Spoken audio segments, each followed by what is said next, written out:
أعوذ بالله من الشيطان الرجيم بسم الله الرحمن الرحيم شكرا يا ربي شكرا هديت قلبي شكرا نورت دربي شكرا شكرا يا رب अस्सलामु अलैकुम वरहमतुल्लाहि वबरकातुहू। मुंहिंजा ग्रुप जा अज़ीज़ दोस्तों ऐं साथियो, मां हिन वक़्तु 2 मिंट 30 सेकंडनि जी हिकिड़ी वीडियो मोकिली आहे ग्रुप में, जंहिंमें अक़लमंदनि जे लाइ तमामु वॾी नसीहत ऐं इबरत जी जाइ आहे। मुंहिंजा अज़ीज़ दोस्तों ऐं साथियो, अल्लाह जे रसूल सल्लल्लाहु अलैहि वसल्लम फरमायो आहे त हिन दुनिया में ईअं रहो जीअं मुसाफ़िर या राह गुज़र। मुसाफ़िरी ते वेंदो आहे त ओतिरो ई समर खणंदो आहे जेतिरे समर जी हुनखे ज़रूरत हूंदी आहे।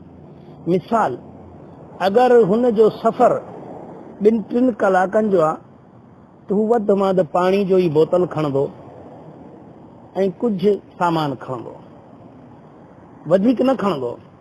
जीअं असां अगरि सोचियूं कंहिं वटि पैदल सफ़र करण जो पंधु हुजे, कलाक जो हुजेसि, 2 कलाकनि जो सफ़र हुजेसि पैदल हलण जो, ऐं गर्मी जी सीज़न हुजे त बि वधि में वधि हू 2 लीटर पाणी जा खणंदो। पर अगरि उन जी जाइ ते हिकिड़ो माण्हू पंहिंजे मथां 32 लीटरनि जी हिकिड़ी ड्रमड़ी खणंदो ऐं निकिरी पवंदो, माण्हू पुछा कनि त ॿियो त ख़ैर आहे, ही छो खयो अथई? चवंदो यार सफ़र ते थो वञा, सो तंहिं करे ही खयो अथमि। त माण्हू उनखे चरियो चवंदा, अकुल अथई कोन्हे, कलाक ॿिनि जो सफ़र आहे ऐं उन जे लाइ तो 32 लीटरनि जो ही ॻरो वज़न पंहिंजे ॻिची ते खयो अथई, जंहिंजी तोखे ज़रूरत बि न आहे ऐं तूं एतिरो इस्तेमालु करे बि कोन सघंदे, तुंहिंजी ज़रूरत ई न आहे, तूं ही छो थो खणी? हर माण्हू उनखे नसीहत कंदो। पर अफ़सोस जो अल्लाह जे रसूल सल्लल्लाहु अलैहि वसल्लम फरमाए, हिन दुनिया में ईअं रहो जो मुसाफ़िर या राह गुज़र। पर तंहिं हूंदे बि अॼु जो इंसान खे ख़बर बि आहे त मुंहिंजी ज़रूरत रोज़मर्रा जे लाइ केतिरी आहे, ओतिरो काफ़ी आहे मुंहिंजे लाइ।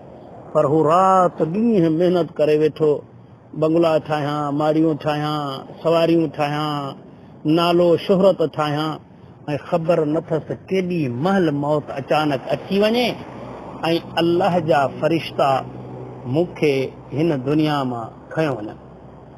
त मुंहिंजा अज़ीज़ दोस्तो ऐं साथियो,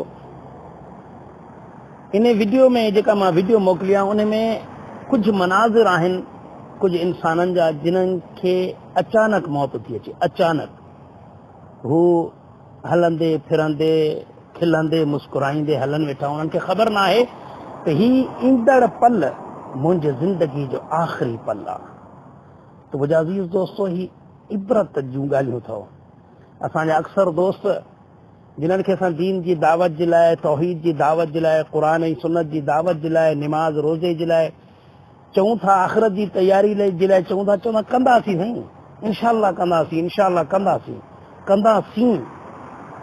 मां इन खे ज़मान मुस्तक़बिल शक्की थो चवां, शक्की यानी कंदासीं पर शक्का, अलाए थिए अलाए न थिए। सो मुंहिंजा अज़ीज़ दोस्तो, वल्लाही इबरत जो मक़ाम थो। सोचो केॾी महिल बि असांजी मौत ईअं ईंदी, कॾहिं असां सोचियो आहे त अॻिते जे लाइ छा तयारी कयूं था।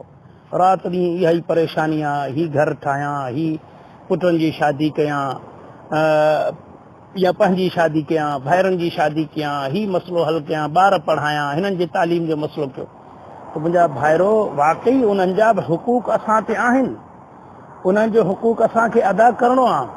पर अल्लाह ताला क़ुरान शरीफ़ में फरमाए थो, ए ईमान वारो, तव्हांजो माल ऐं औलाद अल्लाह जे ज़िक्र खां तव्हांखे गाफ़िल न करे। असांखे दुनिया में ईअं हलणो आहे जो अल्लाह जे ज़िक्र खां गाफ़िल न थियूं, पंहिंजे वालिदैन जा बि हुक़ूक़ अदा कयूं। उहे हुक़ूक़ कंहिंजे लाइ, छाजे करे असां माउ पीउ जा हुक़ूक़ अदा कयूं था? छो जो अल्लाह राज़ी थिए। अल्लाह मूंखे हुकुम ॾिनो आहे माउ पीउ जी फर्मा बरदारी। औलाद जा हुक़ूक़ अदा छो था कयूं? जो अल्लाह हुकुम कयो आहे, इन्हनि जा हुक़ूक़ आहिनि असांखे। घर वारनि जा हुक़ूक़, ओड़े पाड़े वारनि जा हुक़ूक़, रिश्तेदारनि जा हुक़ूक़, ये सभु अगरि असां हुकूक अदा कयूं त सभ खां पहिरीं जेको बुनियाद हुजे उहो अल्लाह जी ख़ातिर हुजे, अल्लाह जी रज़ा हासिल करण जे ख़ातिर हुजे। त मुंहिंजा भाइरो, जेकॾहिं असां अल्लाह जे हुकूकनि खे छॾे ऐं पोइ मख़लूक जे हुकूकनि खे सोचूं त पोइ इहो हुकूक बि असांजे कम जा न आहिनि। छो त असां अल्लाह जी रज़ा जे ख़ातिर ई हुकूक अदा कोन था कयूं, असांखे न इन जो अजुर मिलंदो न सवाब मिलंदो। त मुंहिंजा अज़ीज़ दोस्तो ऐं साथियो, सभ खां पहिरियां त अल्लाह खां पनाह था घुरूं जो अल्लाह ताला अचानक मौत ॾे। छो त अल्लाह जे रसूल सल्लल्लाहु अलैहि वसल्लम बि इन खां पनाह घुरी आहे। जेका मौत तकलीफ़नि में ईंदी आहे त उन में बख़्शिश ऐं कफ़ारे जी उमेद हूंदी आहे। जो शख़्स, जो मुसलमान अल्लाह ताला सां पंहिंजो तालिक़ जोड़ींदो आहे, अल्लाह ताला खां बख़्शिश घुरंदो आहे, पर कहिड़ी ख़बर असांजे नसीब में छा लिखियलु आहे। त मुंहिंजा अज़ीज़ दोस्तो, आख़िरत जी तयारी कयो, आख़िरत जी तयारी कयो। हिन दौर में जेको शिरक ऐं बिदअतूं तेज़ी सां फैलजनि थियूं, इन्हनि खे रोकण जे लाइ असांखे बि तेज़ी करणु खपे।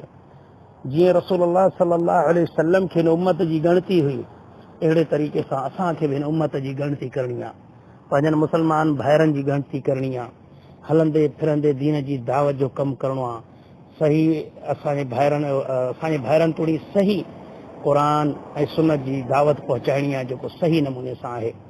हींअर ही उम्मत गुमराही ॾे वञे वेठी ऐं कुझु माण्हुनि जिन्हनि दीन खे तिजारत बनायो आहे, उहे मुसलमाननि जे जज़्बातनि जो ग़लति फ़ाइदो वठनि वेठा।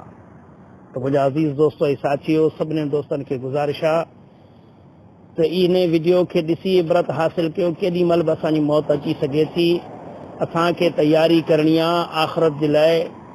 उन दर्दनाक अज़ाब खां पंहिंजो पाण खे बचाइणो आहे, जंहिंजे बारे में अल्लाह ताला क़ुर शरीफ़ में असांखे फरमायो आहे, ए ईमान वारो, पंहिंजो पाण खे ऐं पंहिंजनि बचनि खे जहन्नम जी बाह खां बचायो। उहा जहन्नम जी बाह जंहिं ते अल्लाह ताला सख़्त दिल फ़रिश्ता मुक़ररु कया आहिनि, जेके अल्लाह जे हुकुमनि जी नाफ़रमानी न कंदा आहिनि। मुंहिंजा अज़ीज़ दोस्तो, अल्लाह ताला क़ुर शरीफ़ में फरमाए थो त क़यामत जे ॾिहाड़े सभ खां वॾे खसारे में उहे माण्हू आहिनि जिन्हनि पंहिंजो पाण खे बि विञायो, पंहिंजे औलाद खे बि विञाए छॾियो। न पाण को नेकी जो अमल कयूं, न पंहिंजनि बचनि खे नेकी जो दर्स ॾिनऊं, पाण बि दुनिया जे पोयां लॻा ऐं बचनि खे बि इहा ई तालीम ॾिनऊं त पुट तोखे डॉक्टर बणिणो आहे, तोखे इंजीनियर बणिणो आहे, तोखे ऑफिसर बणिणो आहे, तोखे सियासतदान बणिणो आहे, तोखे नालो कमाइणो आहे, तोखे शोहरत कमाइणी आहे। इहो पाण बि इहो अमल कयूं, पंहिंजे औलाद खे बि इहो अमल कयूं। पंहिंजे पाण बि नेकी जो अमल कोन कयूं, न की औलाद खे चयूं त पुट क़ुर पढ़, निमाज़ पढ़, रोज़ा रख, अल्लाह जी नाफ़रमानी खां बच, अल्लाह जी फर्मा बरदारी कर ऐं आख़िरत जी तयारी कर। त मुंहिंजा अज़ीज़ दोस्तो, अल्लाह ताला खां दुआ आहे त अल्लाह ताला शल असां सभिनीनि खे इहो अहसासु ॾिए त ही जेको अल्लाह ऐं अल्लाह जे रसूल सल्लल्लाहु अलैहि वसल्लम असांखे सेखारियो आहे क़ुर हदीस में, त ही दुनिया फना जो घर अथव ऐं जन्नत आख़िरत बक़ा जो घर अथव, हमेशगी जो घर आहे। ही आरज़ी ज़िंदगी आहे, हू हमेशगी जी ज़िंदगी आहे।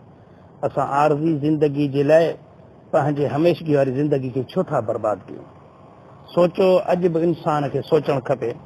जीअं अल्लाह ताला क़ुर शरीफ़ में फरमाए थो त हर जान खे ॾिसणु खपे त हुन अॻिते जे लाइ छा मोकिलियो आहे, अॻिते जे लाइ छा मोकिलियो आहे।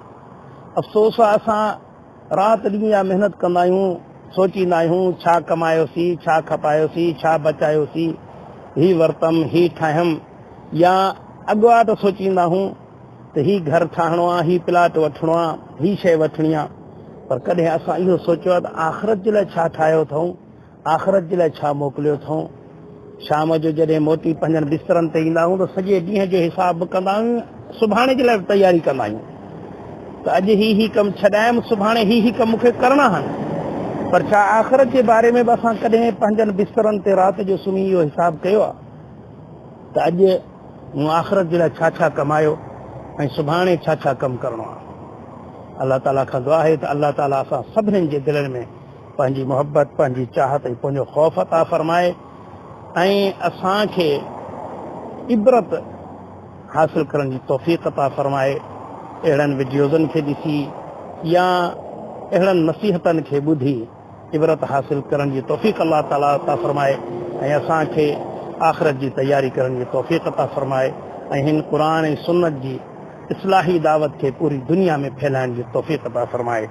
अस्सलामु अलैकुम व रहमतुल्लाहि व बरकातुहू व आख़िरु दअवाना अनिल हम्दुलिल्लाहि रब्बिल आलमीन वस्सलातु वस्सलामु अलल